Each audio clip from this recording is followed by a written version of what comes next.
So with this property, I would argue that you sit right at the very top end of the market. So we've just had an offer agreed for $750 per month with this one. If you were to look at other comparable one-bedroom properties, the average price in Sunderland will be between 525 and 575. But this one's $750. They're paying their own council tax and they're paying their own utility bills as well. So ROI, you're going to be between 15 and 20% depending on your interest rate. I'll just turn this off because I think I'm actually blinded by the flashing. If you want to come through here as well, I'll show you the bedroom.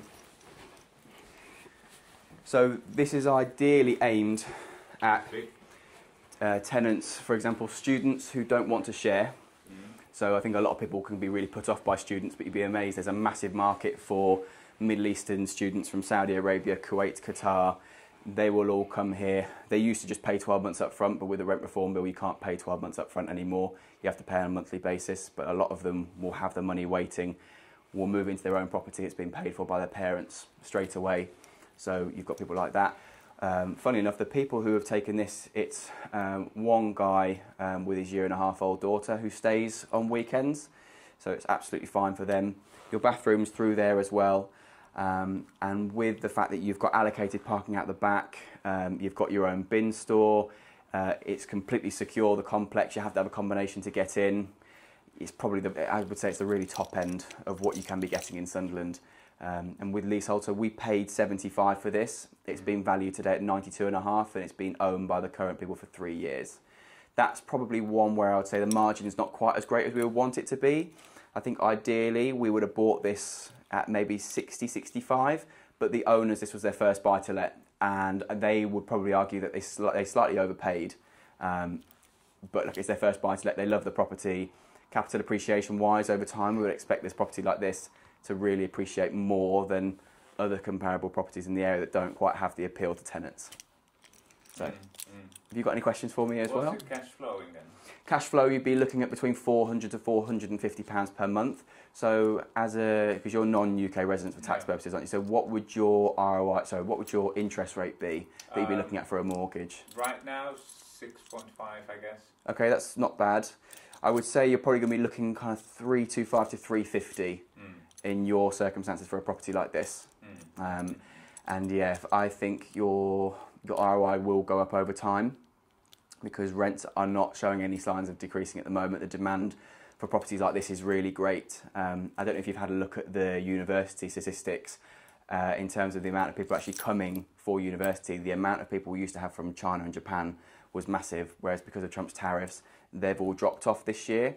So the amount of properties available to students is massive at the moment. There are too many properties and not enough demand. Whereas if you go for a property like this, yes, you can appeal to the higher end student market, then you've got the young professional market, you've got, in this case, one adult with a very young child that they have at weekends. It's all about diversifying your portfolio, not just staying for students, but you've also got professionals as well. If you stick for one tenant type, all it takes is one more COVID. You have no tenants. Yeah. I know people who had 200 property portfolios and overnight they lost almost all their tenants because they only specified on Chinese students and they all left within a week. Wow. 200 empty properties is not good. So wow. for rent to rent at that time, it was brilliant because you could just come in and you could almost choose, you could cherry pick what HMOs you wanted.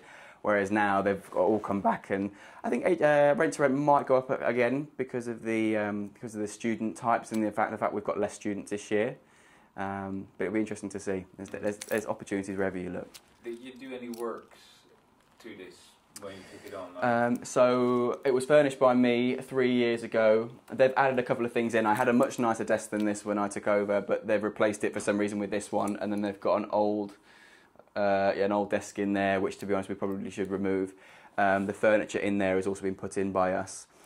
We recommend for a property of this size, every 3 to 4 years, you should be allocating £1,000 spare, just in case anything needs to be done. So when we took this on, or the tenants left 2 weeks ago, we replaced a bit of the furniture, we gave it a professional clean, the bathroom needed completely re-siliconing, had to have a new shower screen put in, had to have all of the plumbing redone because there was a leak and there was also a jam to the Saniflow system.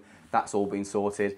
In total, that cost about £450, but a lot of that was actually down to neglect from the previous tenant, but because their deposit is held in the deposit protection scheme, which I manage for them, a lot of it we were actually able to claim off their deposit because we had pictures of before and after. The inventory is really thorough, and yeah, it makes it a very straightforward process. If you try and claim money from someone and you've got very poor photos, it's a very lengthy and horrible process. A lot of people end up just giving the full deposit back and taking a bit of a hit. But we're very thorough with what we do. I can manage a property as well if you want me to. I don't manage any property, not to say that I have to source it, but I'm very picky on what I take. I don't take properties in certain areas where I know the demand's maybe not quite as great as other areas like this, hence why you're here in Argyle Square. But yeah, I'm very picky on what I go for because I want to have confidence that I can do a good job for you and you're going to get a tenant very quickly. This one was only on the market for 5 days and then it went straight back on. So, yeah. Nice.